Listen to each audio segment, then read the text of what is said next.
美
しい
Hello everyone, hope you're doing well. We are having a really intense second match. Okay.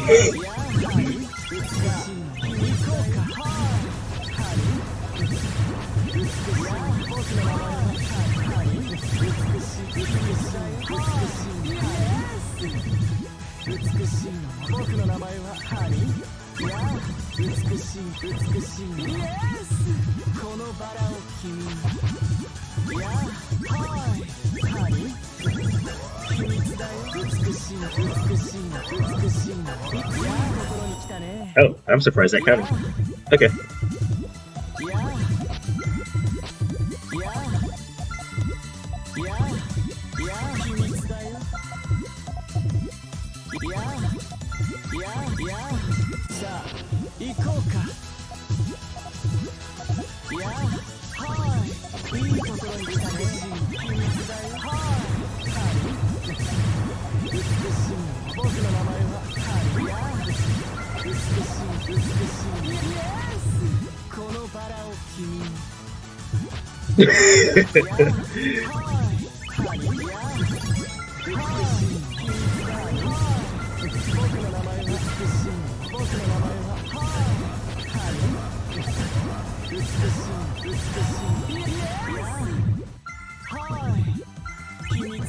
I'm surprised I survived this long, actually, considering how the position I was in before this started.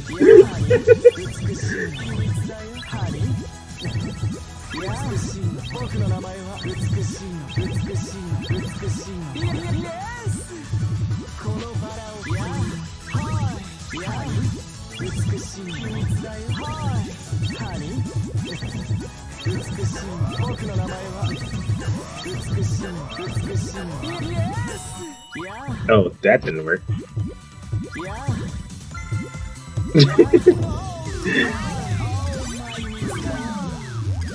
Oh, beautiful. Yes.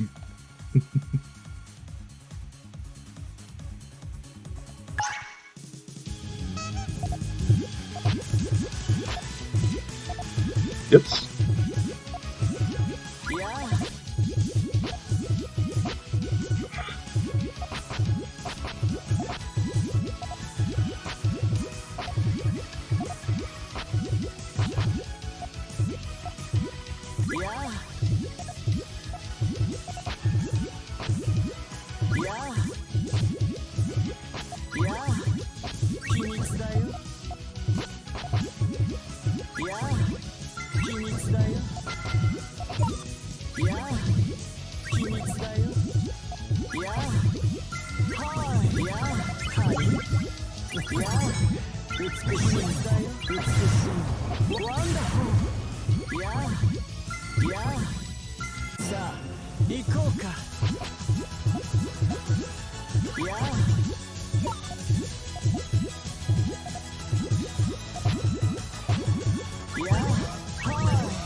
美しい美しい美しいワンダホーこのバラを君いや秘密だよいやいやはいハニー美しい秘密だよはい美しい僕の名前は美しい美しい彼女いやThat's probably gonna break it. ハニー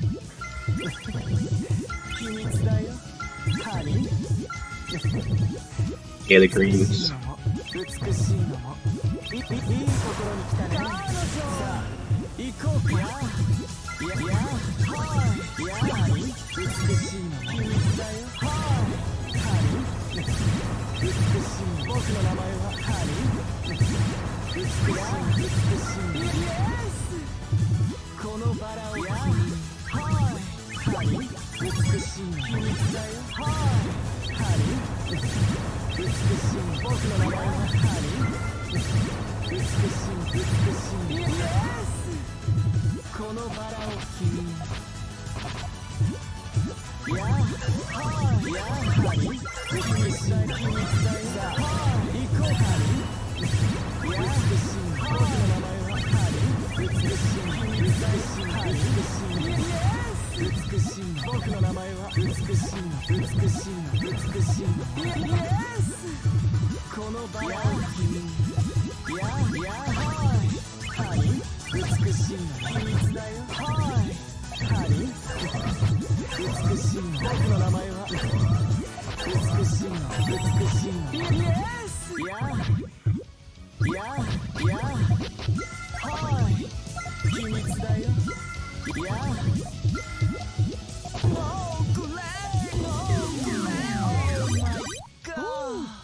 New wants it end. Bag of Mage Fire. Sorry, the font was a little stretched on the screen. I hope you guys are doing well. We've just been having one intense match after the other, but feel free to join if you guys want to.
Oops.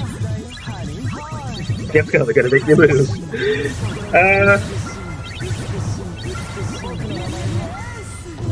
Yeah, that was a misdrop.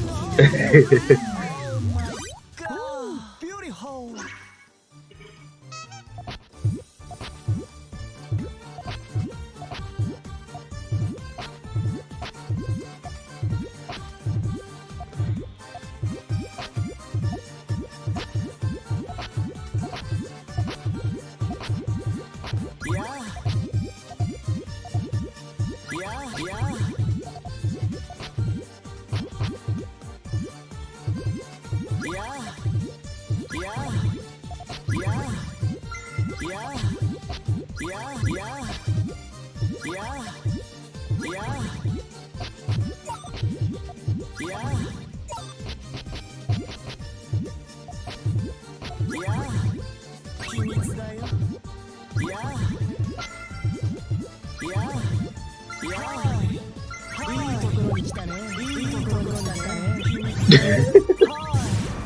ハニー。いや美しい。僕の名前はハニー。美しい。美しい。イエス。いやはい秘密だよ。さあ行こうか。いやはいハニー。美しい僕の名前はいやこのバラを君に。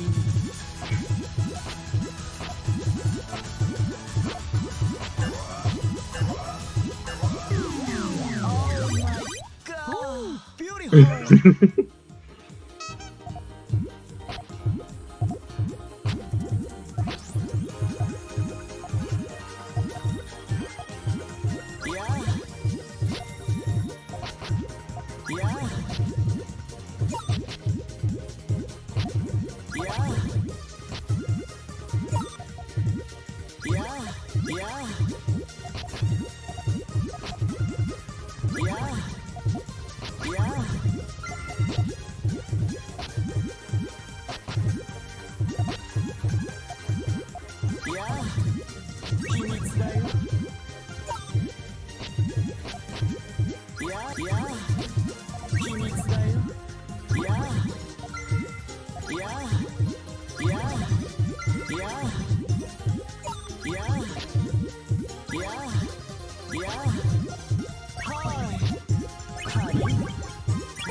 いいねよ。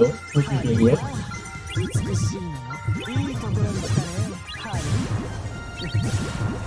美しいの。僕の名前は美しいの。美しいの。いやさあ行こうか。秘密だよ。ハニー。美しいのも美しいのも美しいのも彼女。さあ行こうか。いやはいハニー。いや美しい僕の名前はハニー。美しい美しいワンダホーこのバラを君に。カモン。いやい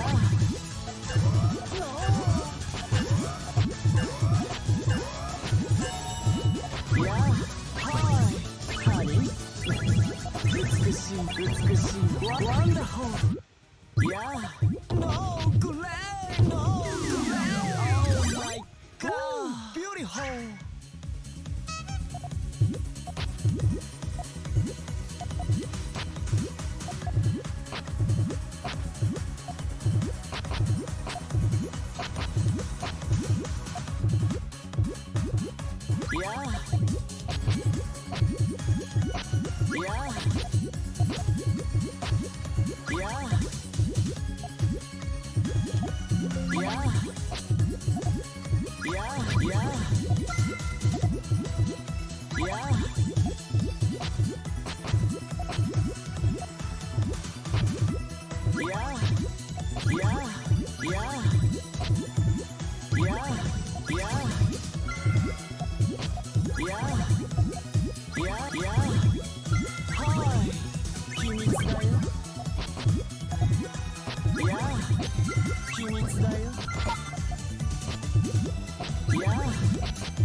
秘密だよ秘密だよ美しいのも美しいのもいや美しいのも秘密だよワンダフルさあ行こうか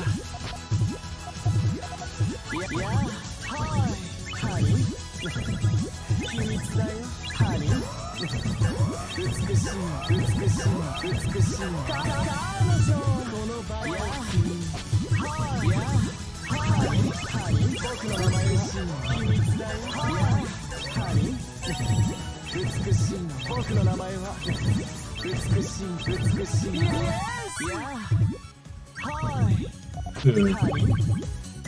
That definitely isn't enough, so. Got close, though. Just needed one more chain.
Beautiful.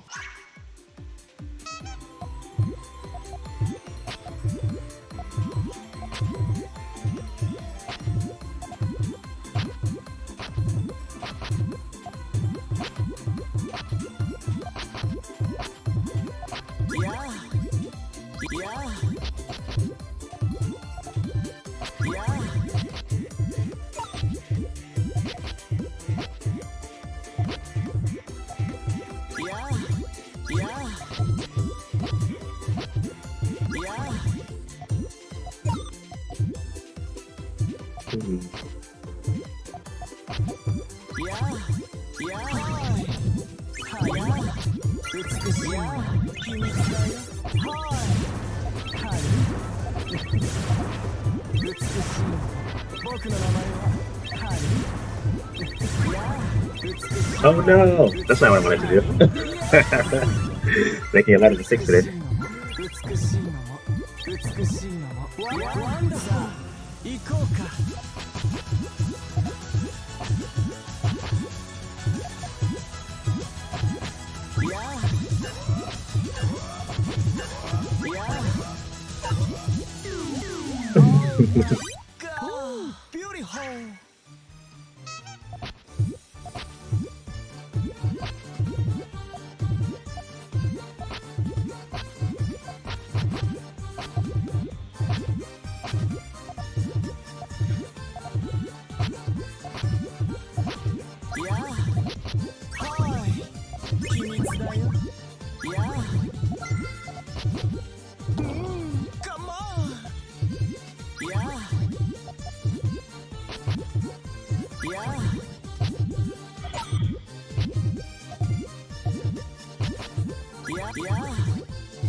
Yeah.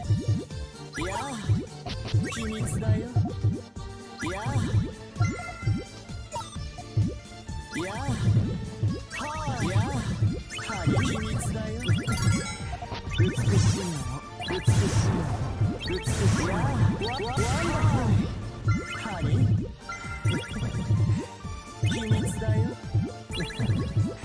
美しいの美しいのいいところに来たね。彼女やあ行こうはり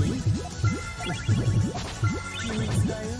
美しいの美しいのいいところに来たね。ワンダフルさあやあ行こうかはり秘密だよ。美しいの美しい美しいのいいところに来たね。はりいいところに来たね。美しいのワンダフルやあこのバラをだよ。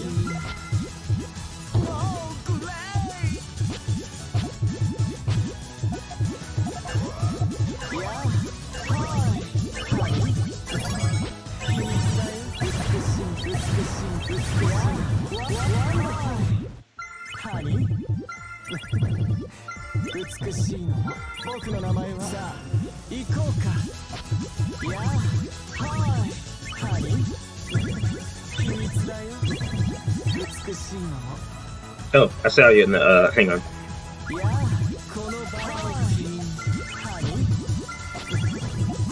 いいところに来たね。美しいのワンダフルやあはいハリ Hello, Mr. Wayne. 秘密だよはい Oh, ハリいいところ hang on.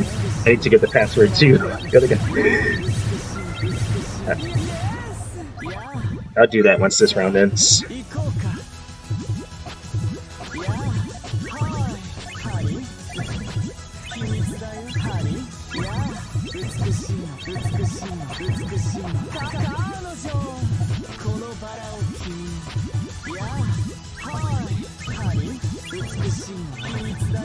ハリ美しいの僕の名前は美しいの美しいのいいところに来たね。このバラを君にいいところに来たね。いいところに来たね。ワンダフルしいの秘密だよ。はいハリいいところに来たね。僕の名前はハリいや美しいの美しいのハリ僕の名前はさあや Oh my. ハリいや僕の名前はハリ美しいの秘密だよ。はい美しいの僕の名前ははいハリいいところに来たね。美しいのイエスこのバラを君にはいやハリはいハリ Hello, Arby. How are you doing today? Yep. Also, yeah, I'll give you the password. I'm sorry. I didn't even notice the chat. Hang on. I will give it to you after this intense round.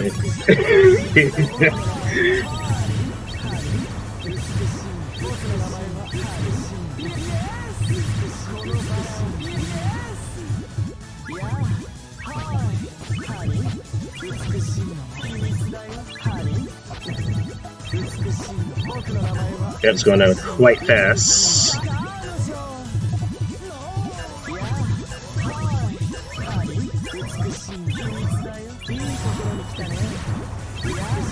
This is my healthcare plan right here.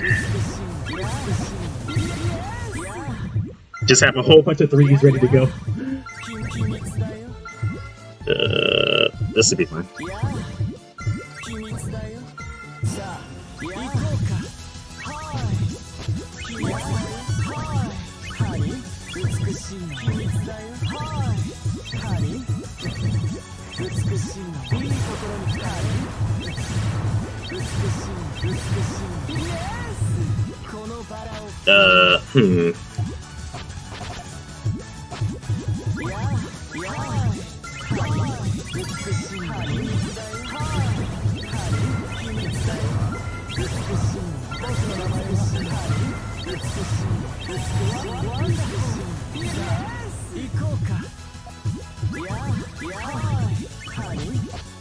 しいやハーイハリー美しいの僕の名前は美しいの美しいのいやいいところに来たね秘密だこのバラを Of course, I choose the bad time to do that. Oh well.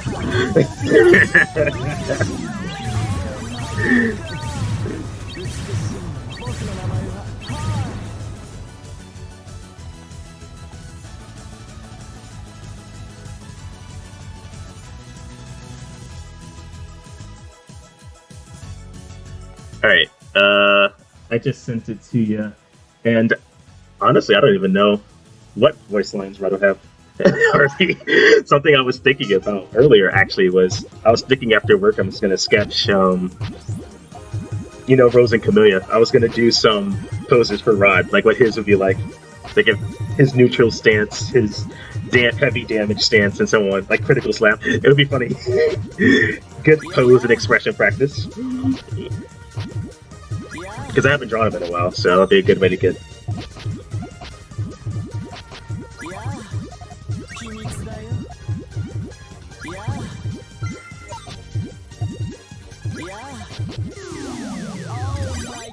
What was that?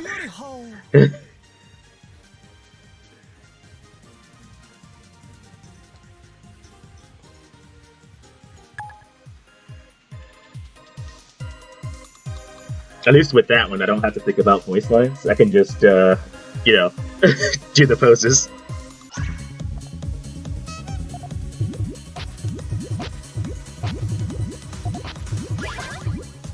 Come into the Puyo vs. 2 chat, and I'll give it to you.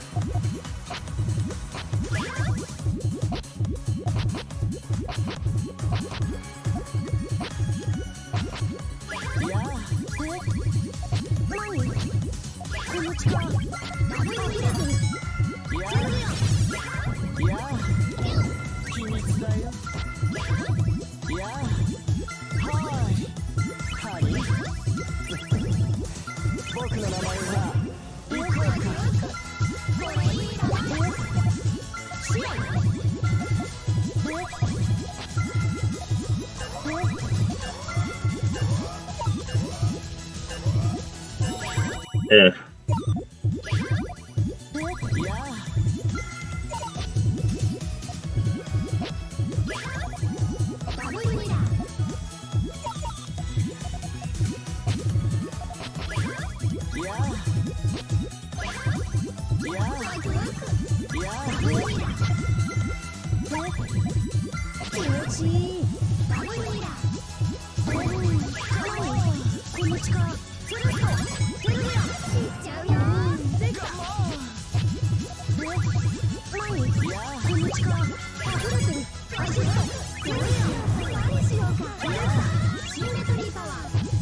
Yeah, but it's going to be extra careful.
Oh dang, I missed my chance to do that. Ah!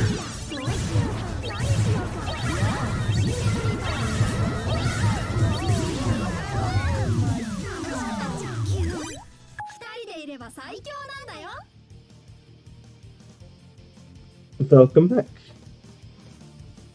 Yeah, we got a few more players. Actually, did anybody else join the lobby? Because I wasn't even... No, it's just done. Okay. Well, yeah, it's just this fatal mistake I made there. Well, the only way to get better is to keep practicing it. Stairs is the pattern I use because it's the easiest one to learn and master. But once you train your eye enough, you'll be able to build any kind of pattern. It's really just pattern recognition at that point.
僕の名前は美しい美しい美しいイエス Oh, beautiful.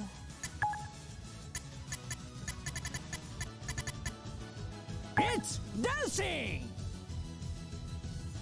Yeah, writing out your ideas is a good idea. I need to do that with my game stuff. Actually, I've mostly just been working on the features, like the main features that I know I need to have there first. But in terms of like specific dialogues and all that, I don't have any of that planned out yet. So we'll have to see when I get there. Also, I'm still relatively so. It may look like I'm some kind of expert at Puyo, but really it's just I've only mastered the building portion. Like when I go into ranked matches, I still get destroyed. So clearly there's still a gap somewhere. I wouldn't say I'm like a god player or anything.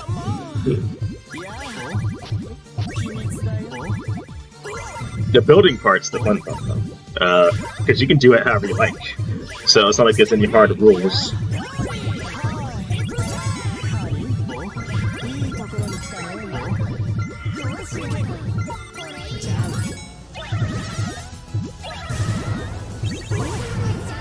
Oh my god.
I had thought about it.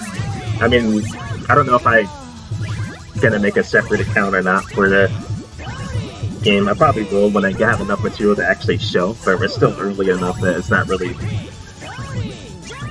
Like, I'm just doing basic stuff right now, like heads up this way and all that, and then while it's working, I have no actual gameplay to show yet, so maybe when I get to that point, then I'll start doing something like that. Not to discredit the menus or anything, they're very important, but it's just, it's hard to get excited about a game when all you can see is just menus. That's not what I show them when I get to the point where I actually have gameplay.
Oh dang, I ruined that.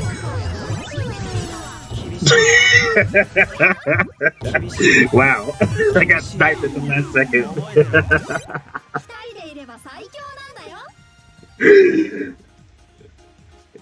Not doing so hot. Let me switch back to this. Let's go.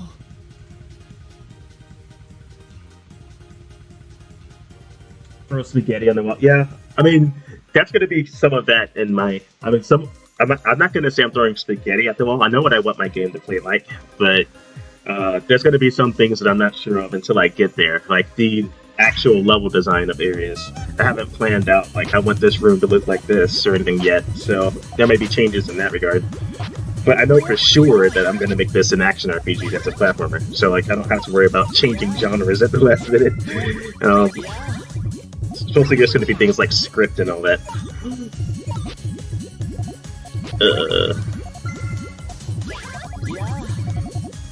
It's always good to plan stuff out, though. This is why things like normally have a team of people, because you have a lot of stuff to think about. But, you know, it's not that you can't learn as you go. It's always a good learning experience. Sometimes you have to try something for it to find out it's not actually a good idea anyway. So, like, just hearing it on paper may sound good, but then you actually try to implement it and it sucks, or it doesn't feel nice.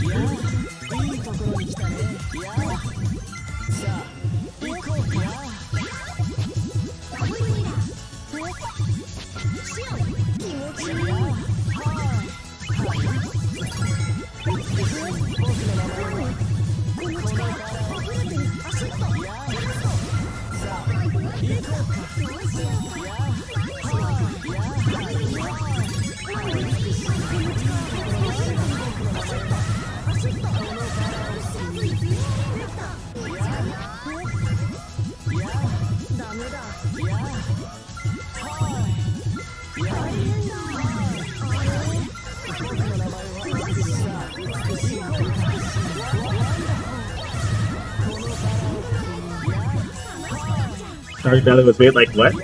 Also, hello. How are you guys doing?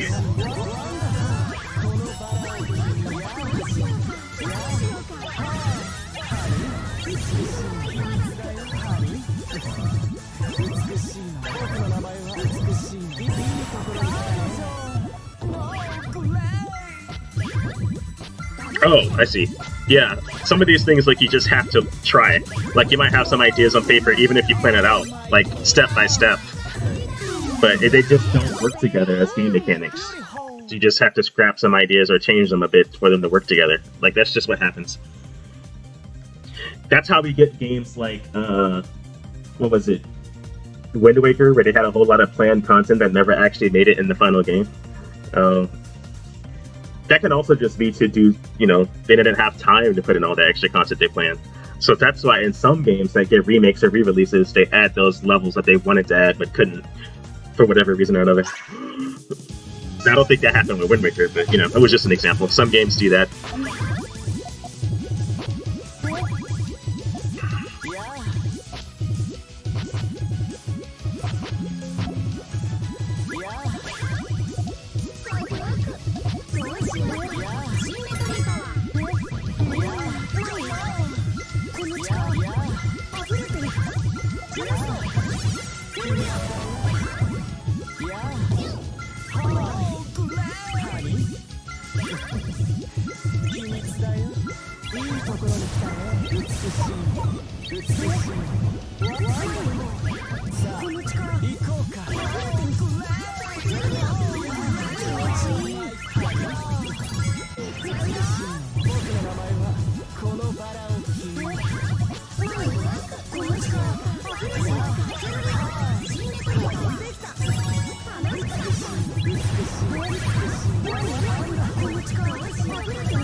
And now the stalling begins.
That strange tennis there.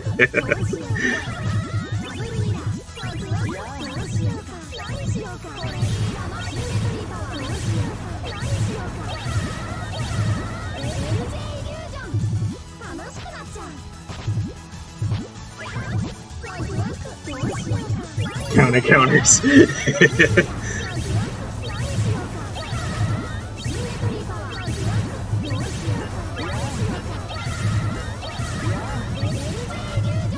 Oh my god, look at that double red.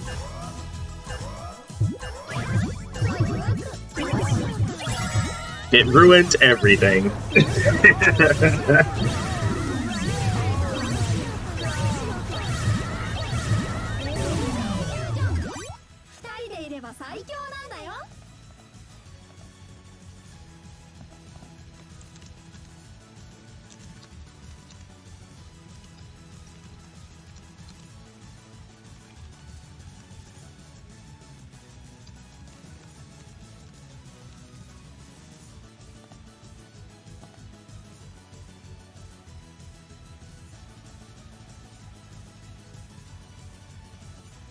Yeah, I mean, development can be hell, especially for games that, you know, are AAA and pass hands a lot. That's some games get caught in what's called development hell. They pass companies or whatever, and then it just either never gets released or takes years to get released because stuff just happens in the development cycle. That's one of the reasons why I like being indie, actually. I never wanted to be behind a big company. I just wanted to make my own stuff. Now, that's not to say that solo devs still don't have problems, but, you know, I'm not beholden to any shareholders or anything like that. I can just do what I want to do.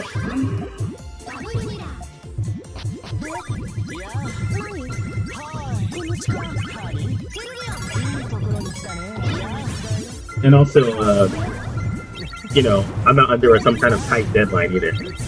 Well, technically I am. So, like, the only deadline you have is when you're your own boss is, well, 2, the game is done when it's done, and 2, you know, your heart. So yeah, you can always croak before you finish a game. Hopefully not. But real lifetime clock aside, the only thing stopping you is just how soon you think it's ready and how soon you can get everything done.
Yeah. Well, not just capitalism, but just life. So yeah, you definitely want to get your ideas out and polished before your heart stops going. But you know, outside of that, there's no rush. Just do the best you can to make it a quality product.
Beautiful.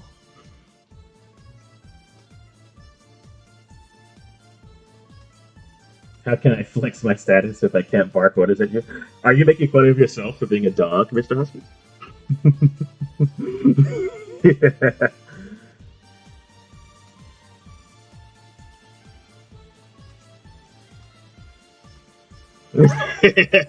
you didn't watch your words carefully, sir. But yeah, I still gonna need testers, of course. I'm not there yet. I just want to make sure that once I get to that point that I have actual game mechanics and stuff going, I get friends to test it so they can tell me how it feels. Like, hey, it's not too stiff, the controls don't feel delayed, it doesn't suck, the AI is not too aggressive or whatever. All these things.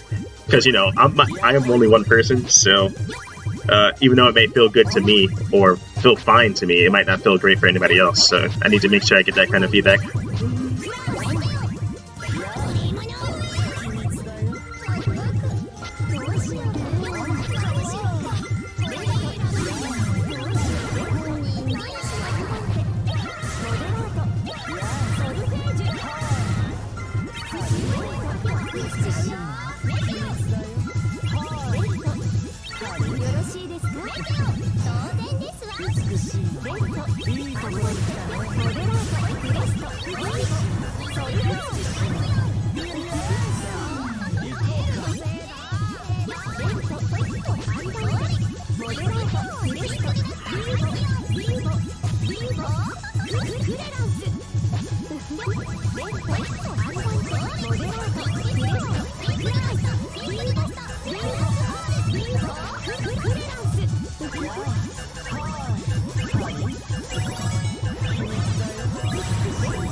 Oh, surprise counter.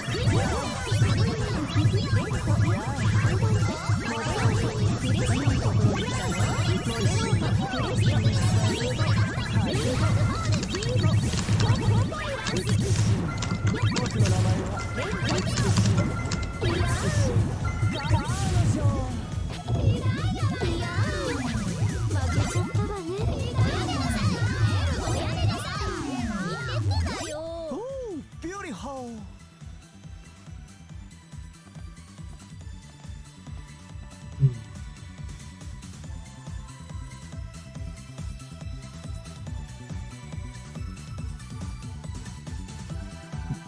Cartoons based on video games? Oh, inspired by video games. I'm not sure what that means. I mean, we have like anime that are inspired by the idea of games. For example, Sword Art Online, or stuff like that, where it's like taking place in virtual reality. It's not exactly a new concept.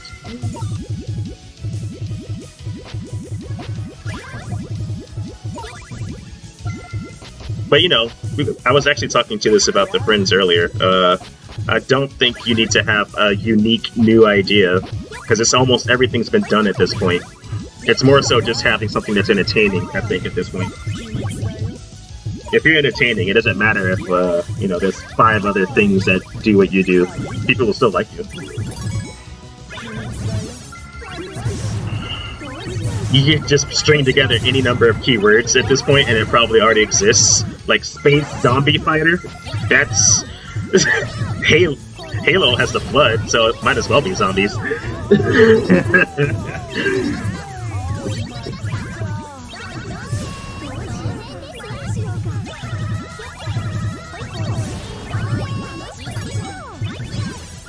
Or how about, like,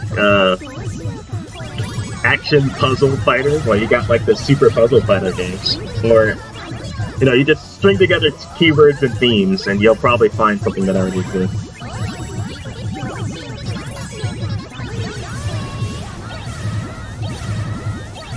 Because marketing always does that. Heck, even Apple always does that. They're like, this is the most innovative Apple product ever, but it's like something that already existed. They just put their face on it.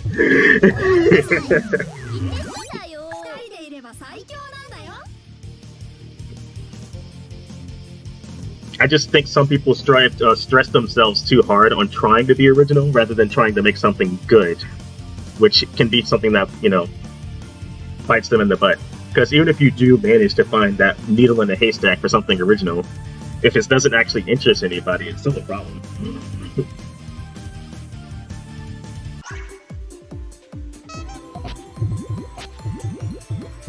I just say have fun with it. If you have fun with it and people enjoy their stuff about, like, the, oh, did the room break? Guess we gotta remake the room.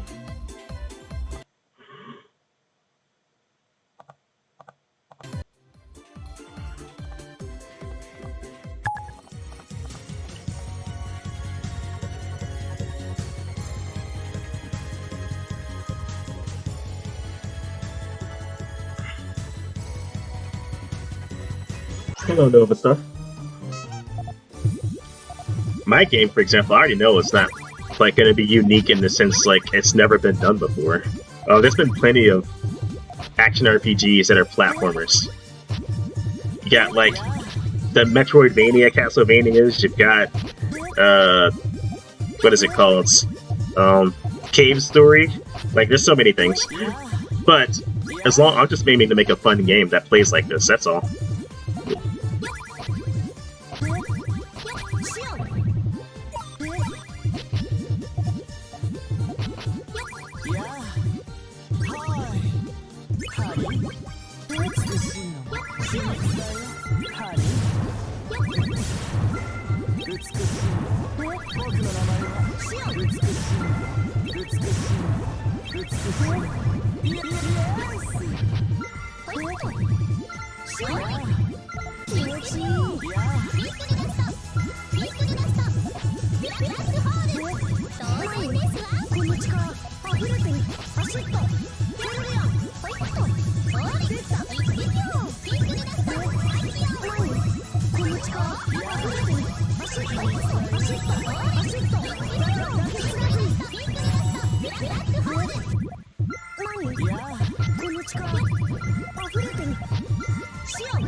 Oh my.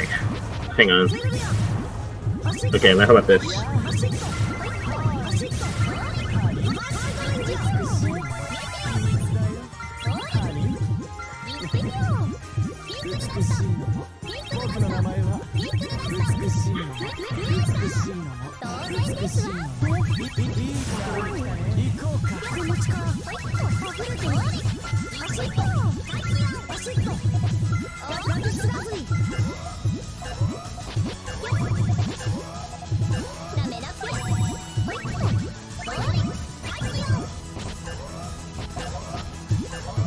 Dang it!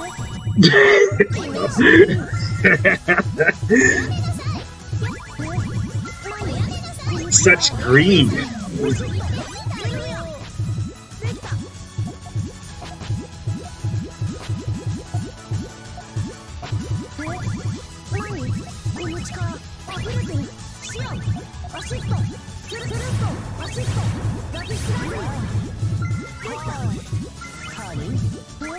Oh, I messed that up too.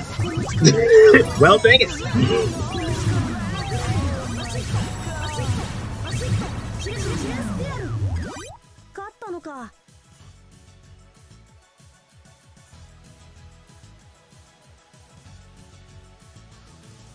Oh, you mean tunes of video games when you had literally animating your videos with Husky as he plays games? Yeah, I thought that was unique. I mean, some people did it before, like Taco Man, but it wasn't prevalent, so it was still a hole to fill. But yeah, now that we have PNG tubers, well, it isn't exactly the same, I'd say. It's still missing, like, the skits and stuff that you were doing. So, you know, there's still a relative gap to fill there, I would say. the PN YouTubers can only really do like limited animation there, but it's not like a full-scale skit like you were doing. And Taco Man.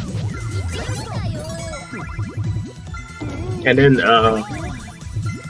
hang on, I need to...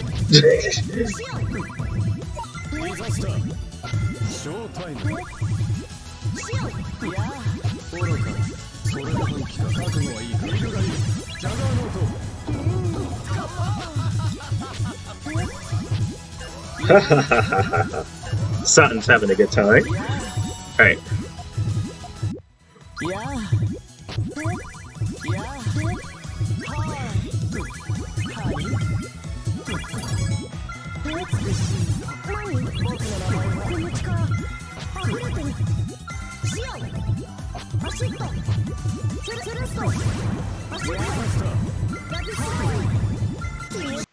Oh, and it just crashed. That's okay, I can bring it right back up.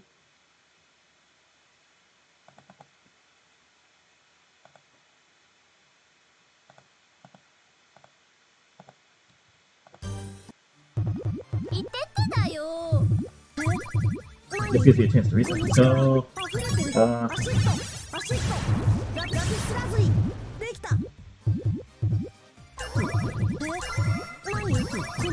you want to blame the using both definitions of original and the section thing, and then the grand scheme of things is you sort of guess this in between that Scott Falco made called Team Genius. Yeah, I mean, apples and oranges. So, like, I think there's nothing wrong with being similar to something else. It's just what flavor do you have. So, like, for example, I think it's a good jumping off point. For example, you say this game plays like Zelda. For people who like Zelda, that should be a jumping off point. Like, hey, maybe I'll like this too. Give it a shot. I think that similarity gives people a sense of familiarity to latch on to. And it's been working too, not just because of nostalgia, but like when there's no specific thing filling that niche anymore. Like, for example, Nintendo hasn't made a new 2D Zelda game in a long time, if you don't count the Link's Awakening remake. So anybody who wants a Zelda game that plays like that has basically nowhere to go for it now.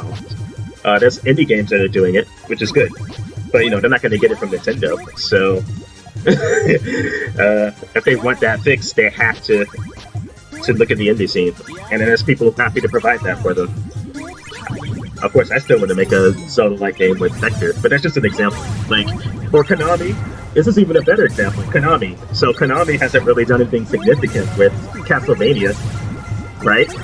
But and Igarashi was having none of it because he's been wanting to work on a Castlevania game forever since he did the last one on the DS, Order of Ecclesia.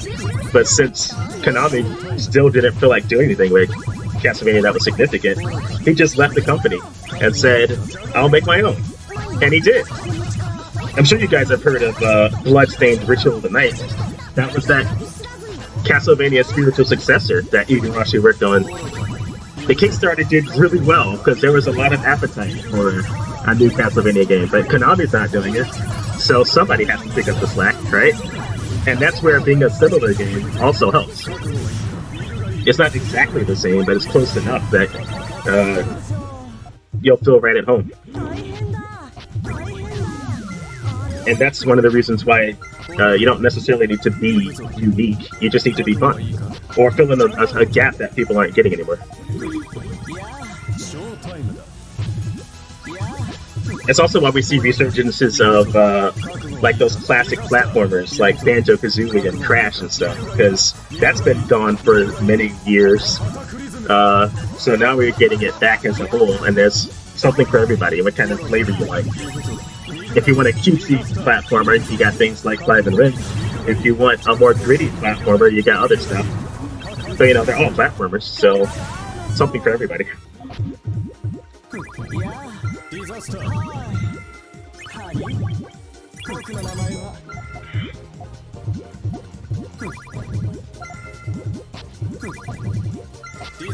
For me, I'm a gameplay first gamer, so the scenario doesn't matter too much, like the theme, just as long as the gameplay is actually good. Because if the theme is something I like say tunes, but then the gameplay sucks, I'm still not going to play the game.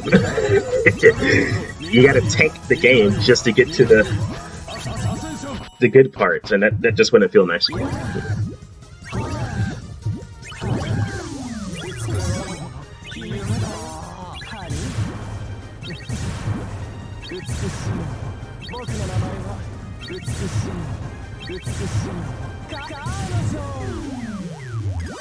Oh, beautiful. Yeah.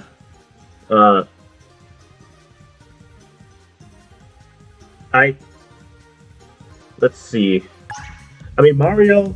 So here's the thing: when it comes to series like that are long running, I think the side series are their chance to experiment. So, Mario and Luigi series, the RPGs, they have good stories and are pretty deep and involved. That's fine. But, that's their chance to experiment and see what works. And if people like it, they can make another entry. But I feel like the main series should stay consistent, like Dragon Quest. You know what you're getting when you get into a Dragon Quest game. Like, the stories are going to be different and stuff, but you know what gameplay you're getting into.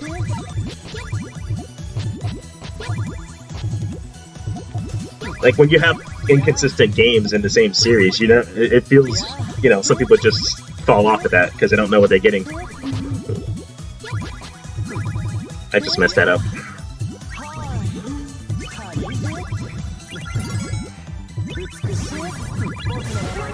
So Paper Mario was like their chance to put Mario in an RPG series. So was the Mario and Luigi RPGs. You have Mario Kart, it's all about kart racing, so they get to try different genres and all that.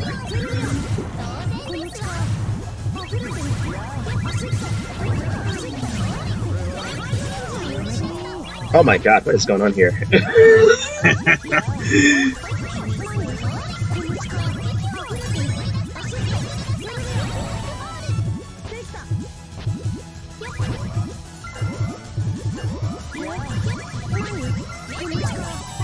I wish more series stayed consistent, and just put their experimentations in the spin-offs. Like, Pokemon mostly did that.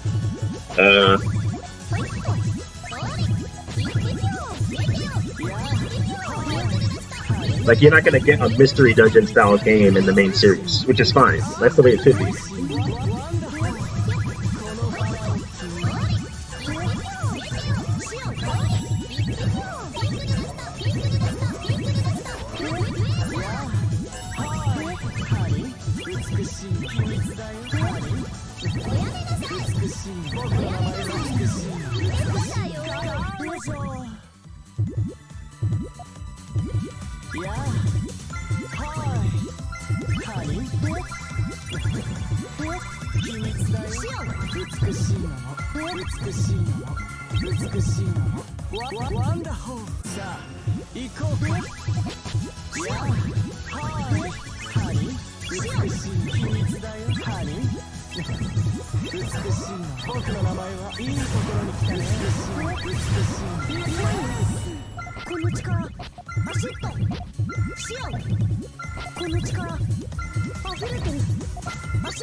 I'm actually surprised I made that.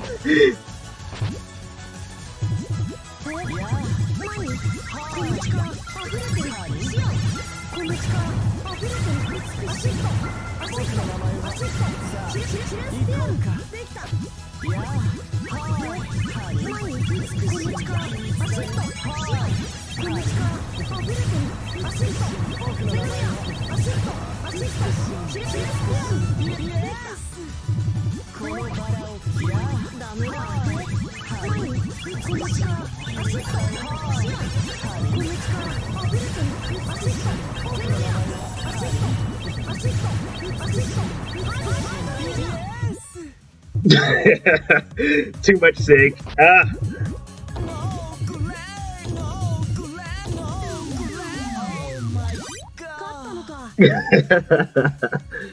Alright, so let me read these.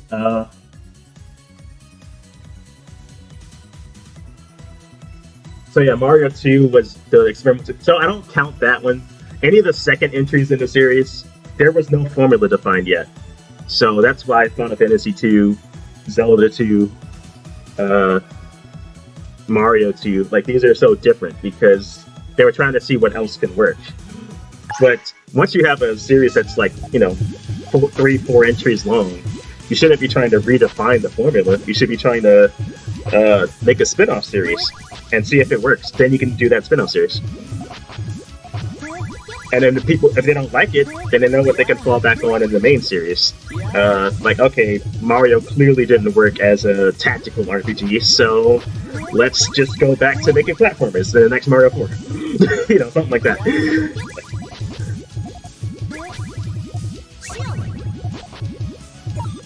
Though I guess it technically did work as a tactical RPG now, because they have, you know, the Rabbids side series thing.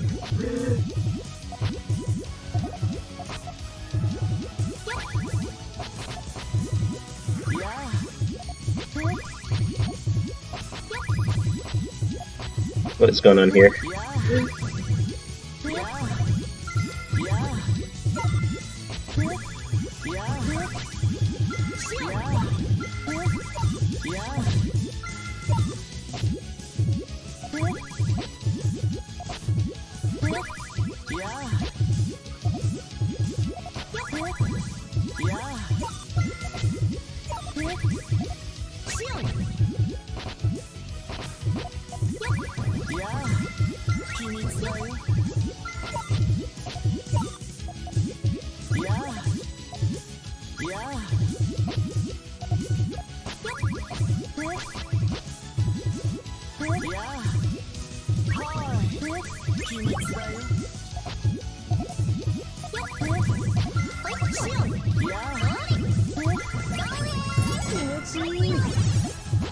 Oh.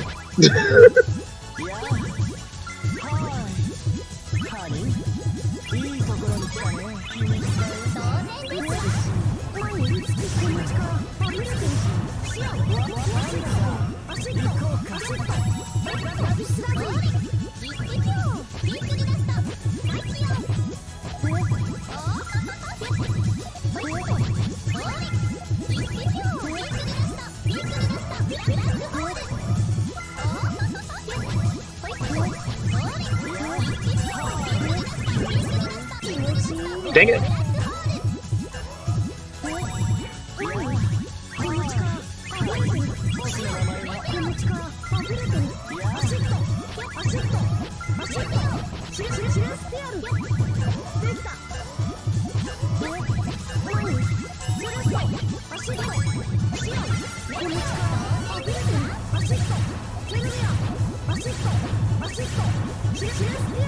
No!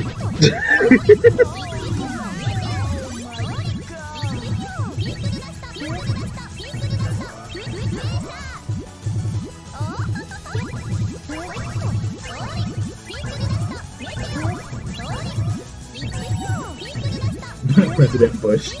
Anyway,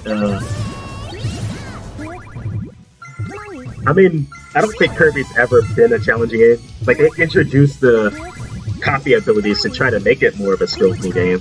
Because, you know, the first game on Game Boy didn't have it. But even still, it's a very easy game.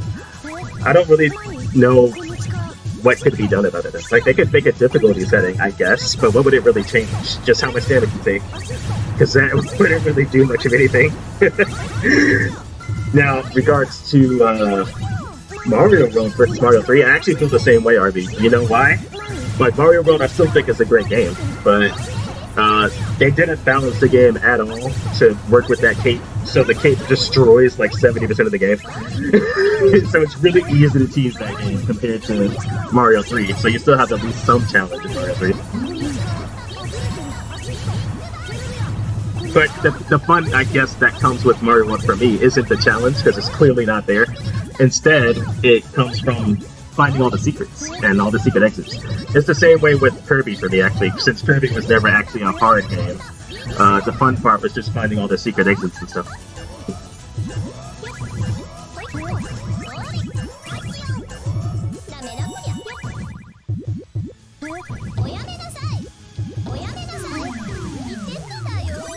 Well, I say consistency in terms of gameplay. Like, obviously, you can experiment with little things, but the core gameplay shouldn't change. So, that's if you're going to experiment with the core gameplay, that should happen in a spin-off series.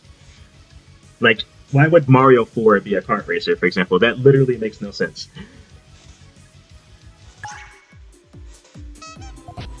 But in each Mario game, they always experiment with some, like the core Mario games, they always experiment with some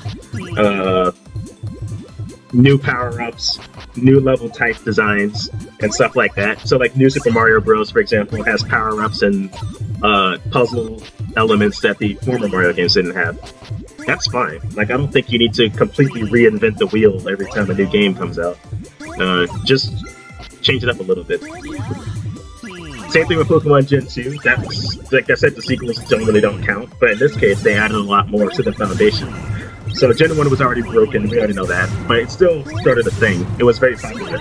So they continued it, and then Gen 2 polishes it way more, and then adds on top of it. So you have, like, breeding for the first time, you have day and night for the first time, and so on. All that kind of stuff. Like, I feel like that's the kind of stuff you should be doing with sequels. Take what works, make it better, and find out what's not working and fix it. In which Gen 1's case, it was all those glitches and stuff everywhere.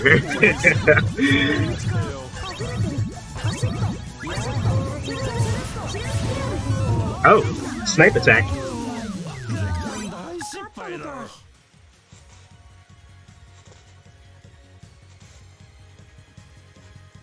Honestly, I feel like Pokemon Gen 2 was the only sequel to me that felt like a true sequel. Because all the other ones feel disconnected. Not even just because of the story, but just like Gen 3 was the start of like us losing mechanics for no apparent reason every generation. Like in Gen 3 we lost day and night and like the radio and all the stuff, and I'm like, but why though? There was no reason to get rid of that. But they did. And that's when we started seeing it every generation. And nowadays it's even worse, because you have mechanics that only last one generation. So, Gen 7 Sun and Moon introduced Z moves. That's not there anymore. Gen 8 Sword and Shield introduced Dynamax. That's not there anymore. So it's like, what's the point?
Oh, I destroyed that.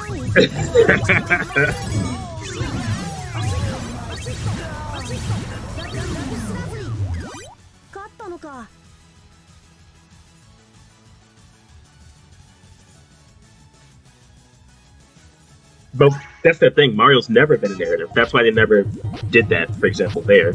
Or when they want to make it a narrative, that's what the spin-off series are for, like Mario and Luigi. But the core games have always just about gameplay first. Go do some platforming, get through these levels. If they were to make it very story-heavy while doing that, that would turn a lot of people off, because they're not there for the story. They're just there to get through some well-designed levels.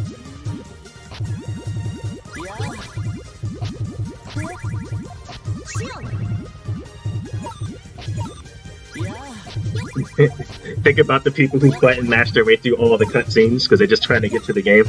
Like, that's pretty much what would happen. Like, hey, I just want to play. I don't want to read your walls of text.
Look at this power I've got going on here.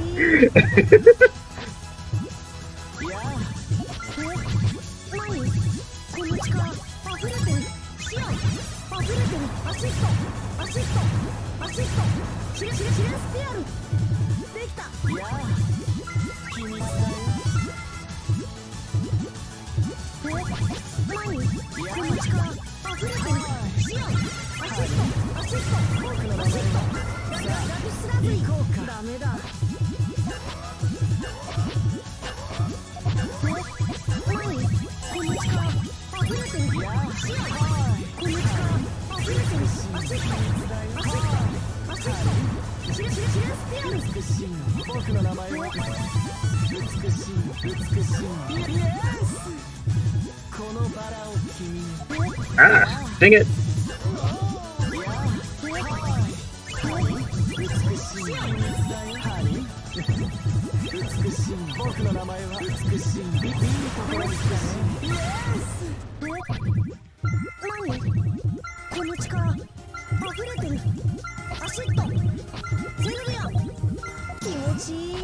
Okay, so now we're gonna have ourselves a good old survival match.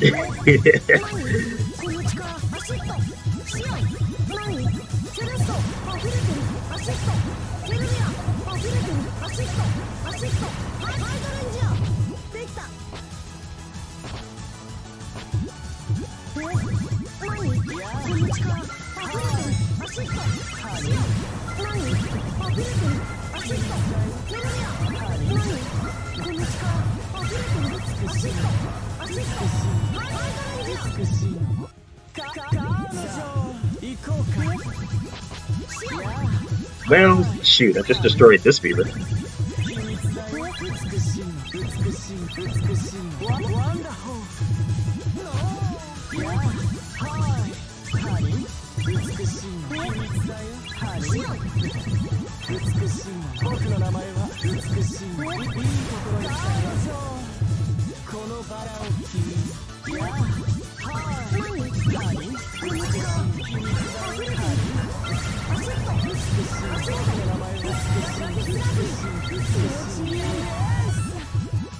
Oh, dang it. I didn't want to do that either.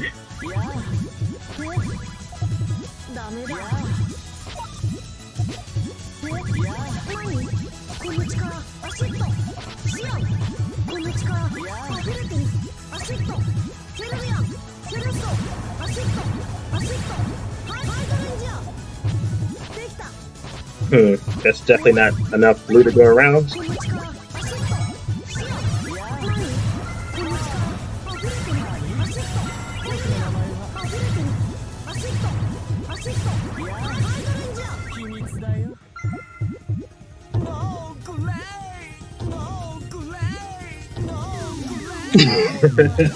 Way too much blue. Oh. Games that act like interactive movies. You talk about things like Heavy Rain, where it's mostly QuickTime events. But you see, that's what I mean. There's or even things like Dragon's Lair. It was like an animated thing, but you're only really just pressing QuickTime events at certain times. There's genres for that. So like, if you want a very story game, heavy game with not much gameplay, that exists. And if you want games that are some try to strike a balance between them, that also exists. But I don't think every series needs to do that. Especially the ones that are focused on gameplay. They're just like, hey, we're here to give you fun, like an arcade game. If you want a story, you would go elsewhere.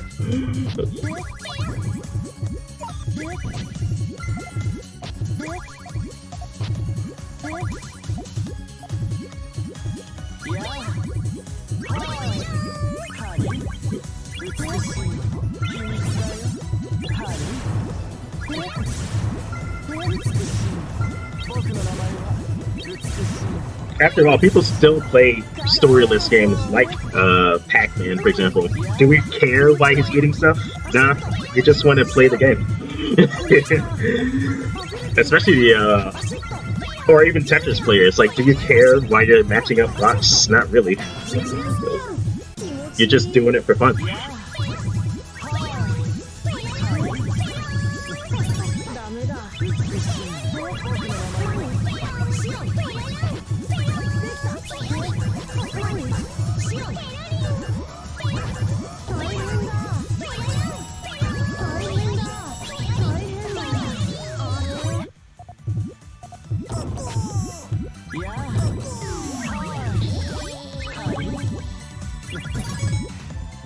No, that's not the standard. It's just what some people were hungry for. Because before that era, where everything was getting so much story, there was mostly just gameplay games. Unless you played RPGs. Like most of the games back then, the RPGs were where you would go for the heavy stories. But not everybody was an RPG gamer, so they just started bringing that stuff out into other genres. But not every single game needs that. I think it's just, what do you want in your game? In fact, some of the games, their entire premise is finding the story yourself. Like, you can read the, I think it's, what is it called? Not Stardew Valley. Spacebound. Starbound has those logs you can find as you're exploring. Like, there's no direct story to get involved in. It's just reading what happened on other people's ships, or when some people found the mines or something with their notes. It's just exploring for the sake of exploring, and you happen to get some lore while you do so. Same thing for Terraria. The game is not lore-based, it's just you happen to find some in it.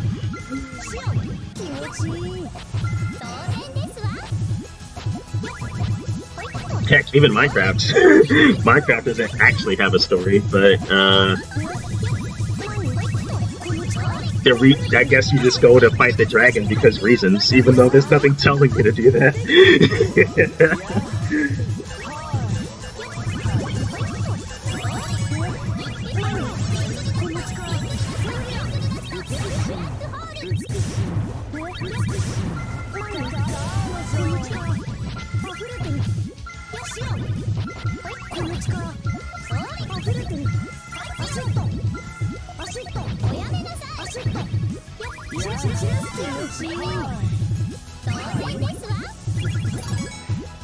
No, I know. I was just saying that you have to make that reason.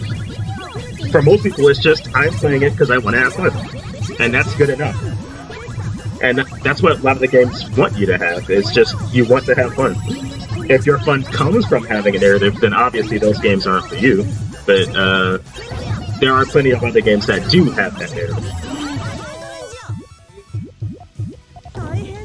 I know I, for one, for example, wouldn't be able to really get into a game like Heavy Rain, where there's a lot of story and not much gameplay.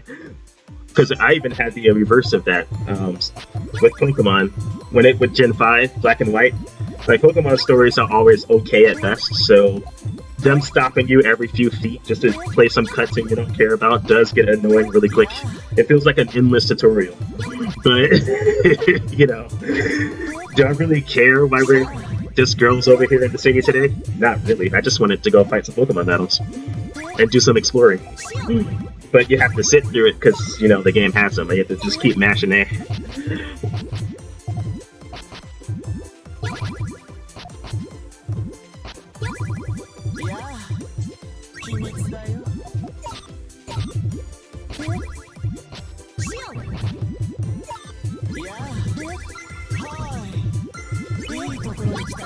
Is this an all clear?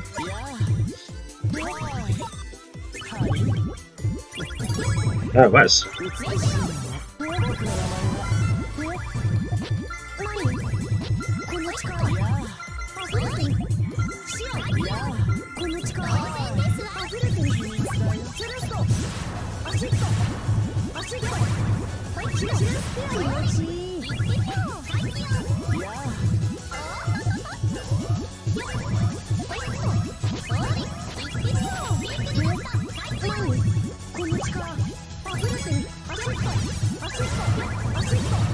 Oh, I don't know. I already seen some people didn't like the modern Mario games, or Paper Mario games.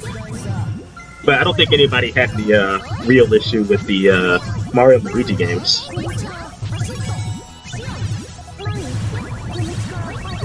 It's too bad that the studio that was making those shut down. So we'll probably not see a new one.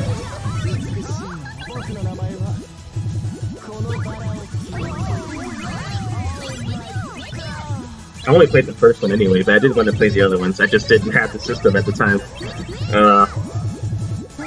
Well, I take it back. I did have the DS when the DS games were coming out, but I didn't have a 3DS until it was too late. But still,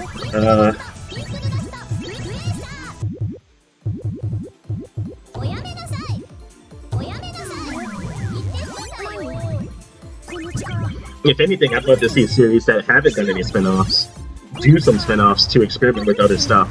So, like, Pokemon, for example, before the Pokemon Ranger games, you didn't really have any other gameplay style with Pokemon, so it would have been nice to see more experiments. Like, we got Mystery Dungeon later, but we didn't really have anything else. So, like, Pokken was the first Pokemon fighter. It took them that long to make a fighting game with Pokemon. Not that I'm a fighting game buff, but for the people who are, they can finally do it with Pokemon. Or I think Pokemon Conquest was the first time they did a tactical RPG. It took them like 20 years to do that.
You subscribe to what philosophy when it comes to toys?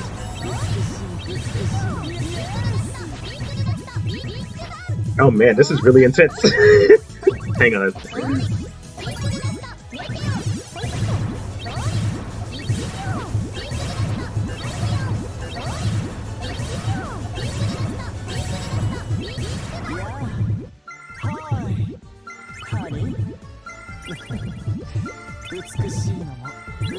しいのもワンダホー。さあ行こうか。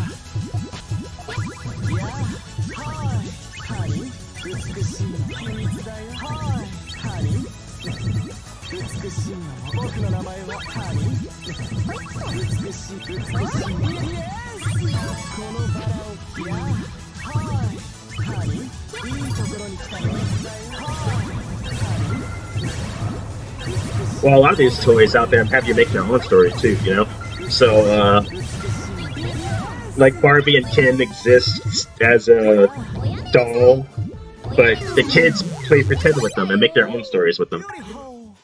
With a lot of these games, that's what you do yourself. Like, you know, I was mentioning Terraria and Minecraft. They don't really have an ongoing cutscene-driven story, but you can make up your own lore about why you're going to go fight the dragon, because the game doesn't tell you why.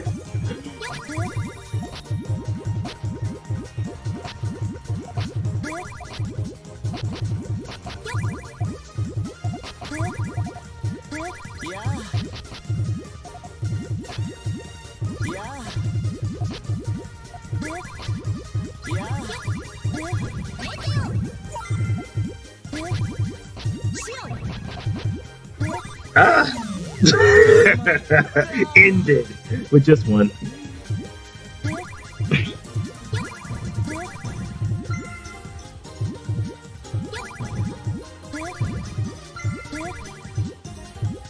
I mean, I'm not going to be against the story in a game if I'm expecting it. Like, Final Fantasy Tactics has a really good story. But, you know, if I were to play, like, a Pac-Man game, and then all of a sudden they just have, like, this... Every maze is interrupted by some cutscene, it would feel weird.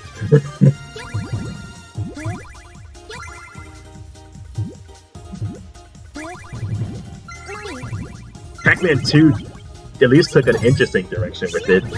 It wasn't anywhere like the first game, but I did like the animations and stuff. They give you a really, really small cutscene for why Pac-Man's walking out the door, but the moment you step out, you can start slingshotting everything.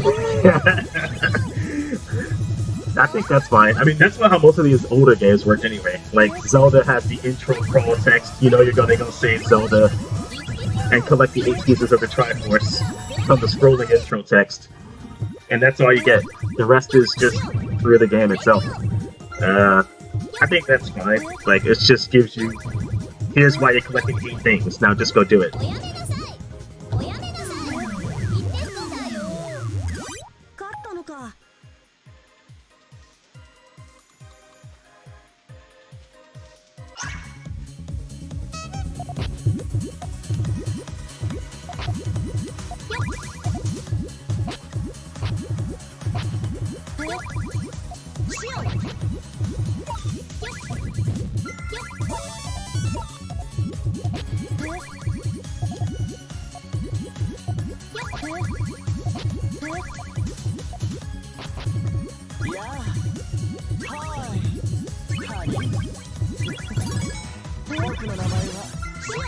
Yeah, and I think having imagination's fine, especially for like, I don't think everything needs to be literally told to you.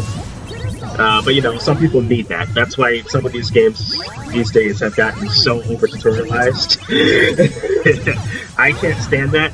I really hate the game being interrupted every few seconds because it wants to give me a pop-up box that tells me something really obvious. Hey, did you know that you press X to jump? It's like, gee, thanks, I never would have figured that out. But some people just need to be handheld like that, apparently. So that's why it's been like the common game design now.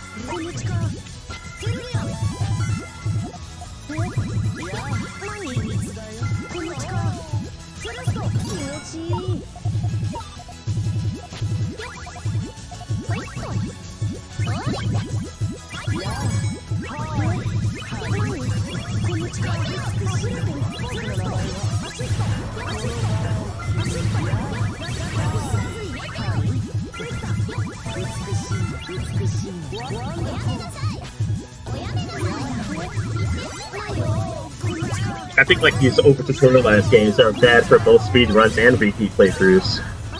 I mean, it's a bad first experience as well for the people who already know what they're doing, because they can't skip them. Like, you should always make tutorials optional.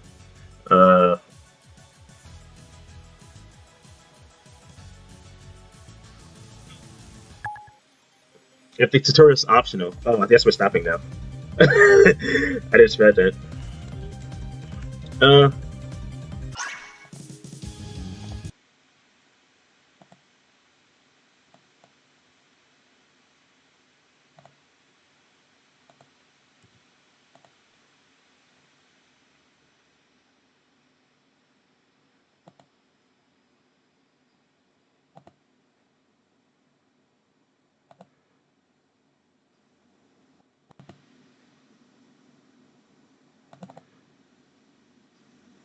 Yeah, I guess we're stopping now.